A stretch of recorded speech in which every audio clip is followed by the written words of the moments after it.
ഇന്ന് ഡിന്നറിന് മന്തി അടിക്കാം എന്നുള്ളൊരു ലക്ഷ്യമായിട്ടാണ് നമ്മൾ പുറത്തേക്ക് ഇറങ്ങിയത്. അങ്ങനെ നമ്മൾ അന്വേഷിച്ചാണ് ഈ ഒരു മന്തി സ്പോട്ടിലേക്ക് എത്തിയത്. കയറി ചെല്ലുമ്പോൾ തന്നെ നമുക്ക് ഇടതുവശത്തായിട്ട് ഇവരുടെ കിച്ചൺ കാണാൻ വിത്ത് ദെയർ പെർമിഷൻ. നമ്മൾ അതിൻ്റെ അകത്ത് കയറി കാര്യങ്ങളൊക്കെ ഒന്ന് ഒരു വട്ടം വീക്ഷിച്ചു. അപ്പോഴാണ് അൽഫാമിനുള്ള ചിക്കൻ അടുക്കി ഒരു ടവർ പോലെ വെച്ചിരിക്കുന്നത്. തൊട്ടപ്പുറത്ത് നല്ല പൊള്ളുന്ന ഹോട്ട് പാനിൽ ചിക്കൻ്റെ പുറത്തൊരു തേപ്പൊട്ടിയൊക്കെ വെച്ച് ഒരു സെറ്റപ്പ് കാണുന്നത്. തേപ്പൊട്ടി പോലത്തെ ഈ സാധനം അതിൻ്റെ മുകളിൽ കയറ്റി വെച്ച് ഉണ്ടാക്കുന്ന ഈ ഒരു ഐറ്റമാണ് ചിക്കൻ മുളകിട്ടത്.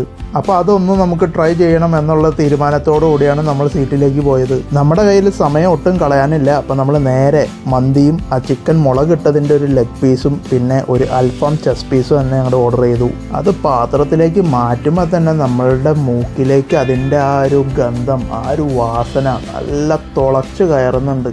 നമുക്ക് എത്രത്തോളം വിശപ്പുണ്ടോ അതിൻ്റെ നേരെ ഡബിൾ ആവും ഈ വാസന കൂടി കിട്ടുമ്പോൾ. പിന്നെ ഇവിടുത്തെ മന്തിയിൽ എനിക്കൊരു പ്രത്യേകത തോന്നിയ കാര്യം, കാഴ്ചയിൽ പലയിടത്തും കിട്ടുന്ന മന്തികളിൽ പല കളറിലുള്ള റൈസുകളൊക്കെ ചിലപ്പോഴൊക്കെ കാണാറുണ്ട്. പക്ഷേ ഇവിടെ നമ്മളുടെ സാധാരണ മന്തി പോലെ തന്നെ എല്ലാം വൈറ്റ് ആയിട്ടുള്ള റൈസ് തന്നെയാണ്. വിശപ്പിൻ്റെ വിളി അങ്ങ് മാക്സിമത്തിലെത്തി. അതുകൊണ്ട് ചിക്കൻ മുളകിട്ടതിൽ വെച്ച് തന്നെ തുടങ്ങാമെന്ന് വിചാരിച്ചു. ഇപ്പം ചിക്കൻ മുളകിട്ടത് നമുക്ക് നല്ല ലെഗ് പീസാണ് കിട്ടിയത്. നല്ല ജ്യൂസി ആയിട്ടുള്ള നന്നായിട്ട് വെന്ത ഒരു പീസ് തന്നെയാണ് ലഭിച്ചത്. അതിൻ്റെ ഒരു പീസ് മുറിച്ചെടുത്തപ്പോൾ നല്ലൊരു പാളി പോലെ തന്നെ നമുക്ക് കിട്ടി. അവനെ അങ്ങോട്ട് വളച്ചൊടിച്ച് ചോറിനുള്ളിലേക്ക് തിരികെ കയറ്റി അകത്താക്കിയപ്പോൾ കിട്ടിയ ആ ഒരു ടേസ്റ്റ്, വാ!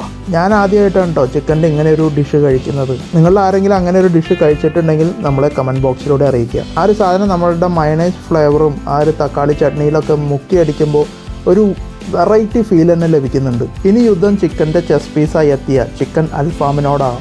ഒരു പീസ് നന്നായിട്ട് മുറിച്ചെടുത്തപ്പോൾ നല്ല ഫ്ലഷി ആൻഡ് ജ്യൂസി. അവനൊരല്പം വലുപ്പം കൂടിയോ എനിക്ക് ഹാൻഡിൽ ചെയ്യാൻ പറ്റുമോ, ഒറ്റ റൗണ്ടിൽ എൻ്റെ വായിലേക്ക് കടക്കുമോ എന്നൊക്കെയുള്ള ഒരു ഡൗട്ട് എൻ്റെ മനസ്സിൽ തോന്നിയിരുന്നു. പക്ഷെ പിന്മാറാൻ ഞാൻ ഒട്ടും തയ്യാറല്ല. അതുകൊണ്ട് തന്നെ അവനെ ശരിക്കും അങ്ങോട്ട് ഉടച്ചെടുത്ത് ആ റൈസിൻ്റെ കൂടെ അങ്ങോട്ട് ശരിക്കും ഒതുക്കി വായിലേക്ക് വെച്ച് ആ ഒരു ജ്യൂസി ആയിട്ടുള്ള ആ മന്തിയും ആ മയണൈസും ആ തക്കാളി ചട്നിയും ആ ചിക്കനൊക്കെ കൂടിയുള്ള ആ ഒരു ജ്യൂസി ഫ്ലേവർ, വാവ്! എല്ലാ തവണത്തെയും പോലെ തന്നെ പാത്രങ്ങളൊക്കെ നല്ല നീറ്റായിട്ട് വടിച്ച് ക്ലിയറാക്കി വെച്ചിട്ടുണ്ട്. നമ്മൾ വന്ന സമയത്ത് ആളുകളൊക്കെ കുറവായിരുന്നു എന്നുണ്ടെങ്കിലും നമ്മൾ ഇറങ്ങാൻ നേരം ആയപ്പോഴേക്കും നല്ല പീക്ക് ടൈമിലേക്ക് കടക്കുകയായിരുന്നു. അപ്പോൾ നമ്മൾ ഇന്നത്തെ മന്തിക്ക് കൊടുക്കുന്ന റേറ്റിംഗ് 7.5 ഔട്ട് ഓഫ് 10.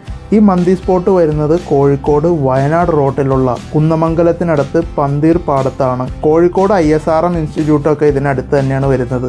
മനസ്സും വയറും നിറഞ്ഞു. അപ്പോൾ ഇന്നത്തെ വീഡിയോയിൽ നമുക്ക് ഇത്രയൊക്കെ പറയാനുള്ളൂ. നമ്മുടെ വീഡിയോസ് ഇഷ്ടമാകുന്നുണ്ടെങ്കിൽ ലൈക്ക് ചെയ്യുക, ഷെയർ ചെയ്യുക. സബ്സ്ക്രൈബ് ചെയ്യാത്ത സുഹൃത്തുക്കൾ നമ്മളുടെ ചാനൽ സബ്സ്ക്രൈബ് ചെയ്ത് നമ്മളെ സപ്പോർട്ട് ചെയ്യുക. അഥവാ നമ്മുടെ വീഡിയോസ് ഇഷ്ടമാകുന്നില്ലെങ്കിൽ തീർച്ചയായിട്ടും ഡിസ്ലൈക്കും ചെയ്യാവുന്നതാണ്. അപ്പോൾ ഇതിലും മനോഹരമായ മറ്റൊരു വിശേഷവുമായി നമുക്കിനി അടുത്ത വീഡിയോയിൽ കാണാം.